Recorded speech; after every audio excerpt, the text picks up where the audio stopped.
उत्तराखंड में 23 मार्च को मुख्यमंत्री पुष्कर सिंह धामी ने शपथ ली थी, जिसके बाद आज धामी 2.0 के इस पूरे कार्यकाल को 100 दिन हो चुके हैं।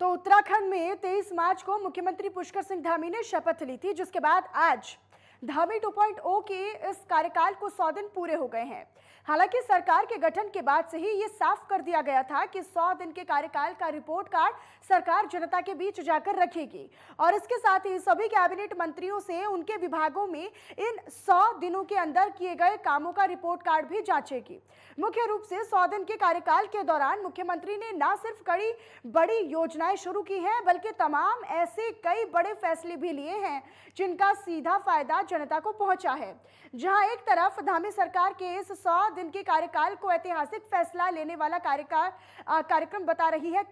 बता रही है, तो वहीं दूसरी तरफ मुख्य विपक्षी दल यानी कांग्रेस धामी सरकार के 100 दिन पर जमकर हमला बोलती नजर आ रही है।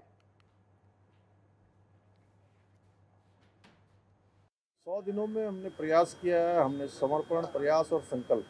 तीनों को लेकर हम आगे बढ़ रहे हैं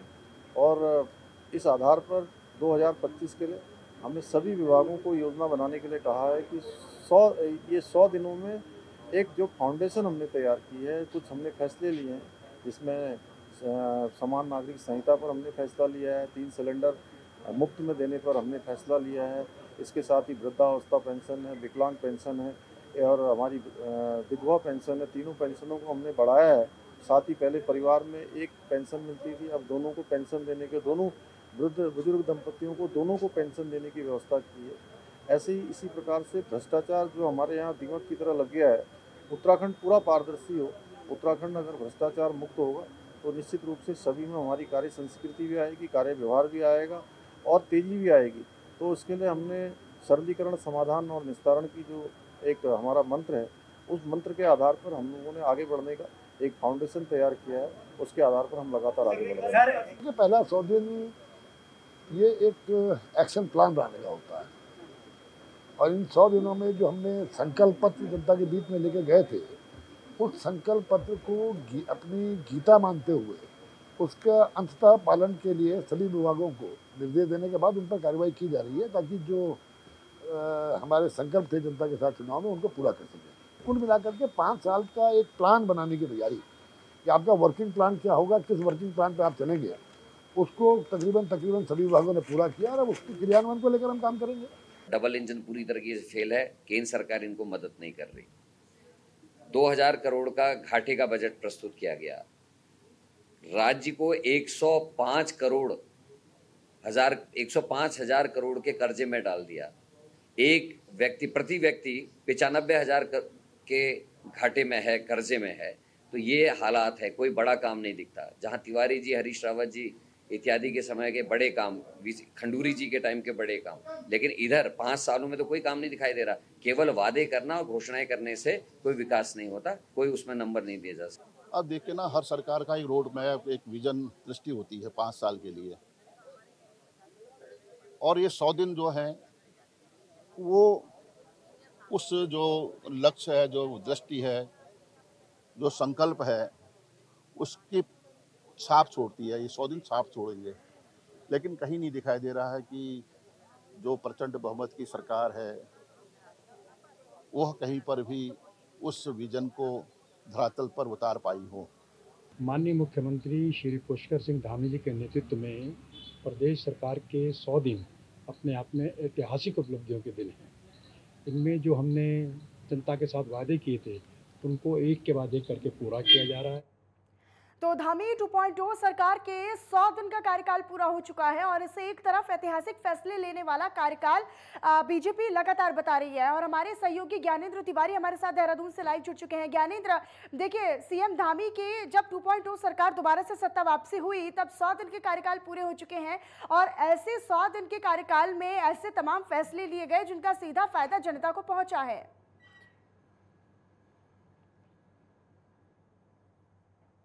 देखा जाए तो जिस तरीके से चुनाव के दौरान धामी सरकार की तरफ से जो वादे किए गए थे, भाजपा की तरफ से जो वादे किए जा रहे थे कि दोबारा सरकार में आने के बाद जिन बिंदुओं को गिनाया जा रहा था कि उस पर काम किया जाएगा, खासतौर पे अगर हम 100 दिनों को फोकस करें, यूनिफॉर्म सिविल कोड जिसको कि चुनाव के दौरान एक मुद्दा बनाया गया था भाजपा की तरफ से और कहा जा रहा था कि अगर दोबारा सरकार में भाजपा आती है तो यूनिफॉर्म सिविल कोड उत्तराखंड में लागू किया जाएगा। और ऐसे में देखा जाए तो पहली जो कैबिनेट बैठक रही है धामी सरकार के दूसरे कार्यकाल की, पहले ही कैबिनेट की बैठक में कहीं ना कहीं इसे लाया गया, इस प्रस्ताव को पास किया गया, कमेटी का गठन किया गया। और ऐसे में ये एक बड़ा मुद्दा रहा था चुनाव में, जिस तरीके से देखा गया इस मुद्दे के सहारे जिस कहीं ना कहीं जो जनता को लुभाने की कोशिश थी वो भी किया गया था, क्योंकि इस कोर्ट के जरिए कई सारी ऐसी धार्मिक प्रवृत्तियां थी, ऐसे कानून थे जिनका सीधा सीधा जो फायदा है वो धर्म से एक विशेष धर्म को कहीं ना कहीं मिलता हुआ नजर आ रहा था। और दूसरी तरफ देखा जाए जिस तरीके से चुनाव के दौरान वादा किया, भाजपा की तरफ से वादे किए गए थे कि सरकार आने पे गरीब लोगों को साल में 3 जो सिलेंडर हैं वो मुफ्त दिए जाएंगे, जिस पे सरकार ने फैसला लिया है। और उत्तराखंड के अंदर इसे लागू किया गया है कि जो गरीब वर्ग के लोग हैं उनको कहीं ना कहीं साल में 3 जो गैस सिलेंडर हैं वो मुफ्त दिए जाएंगे, इसकी क्राइटेरिया बनाई गई है। इसके अलावा देखा जाए तो कहीं ना कहीं जिस तरीके से विपक्ष की तरफ से जो आरोप लगाए जा रहे हैं, साफ तौर पे उत्तराखंड लगातार जो कर्ज में डूबता हुआ नजर आ रहा है,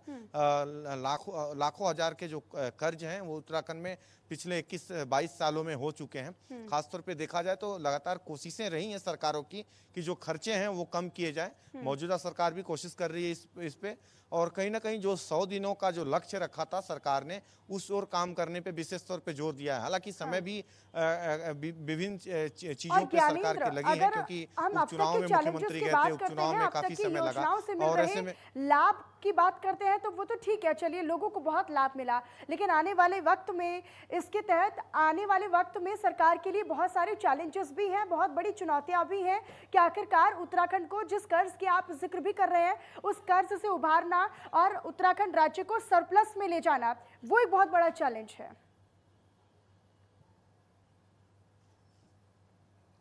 देखिए कहीं ना कहीं सरकार के लिए कई सारे जो चैलेंज हैं वो हैं। हालांकि सरकार अगले 10 साल के विजन के साथ काम कर रही है, और ऐसे में देखा जाए तो उत्तराखंड के अंदर पर्यटन को किस तरीके से और बेहतर किया जाए ताकि जो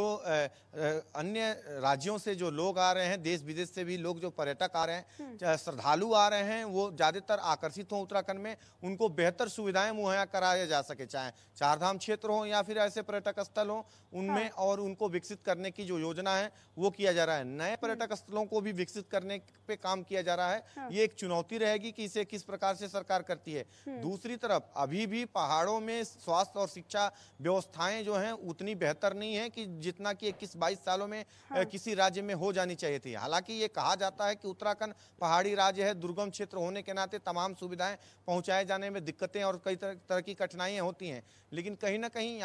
यहाँ इन चीजों को सरकारों के साथ साथ जो कर्मचारी हैं, अधिकारी हैं, उन्हें भी समझने की आवश्यकता है। दुर्गम क्षेत्रों में योजनाएं हैं जो जनता को सीधा उनका फायदा दिया जाना जरूरी है, और ऐसे बहुत सारे काम है जो आने वाले वक्त में सरकार के समक्ष है जिन्हें किए जाने की जरूरत है।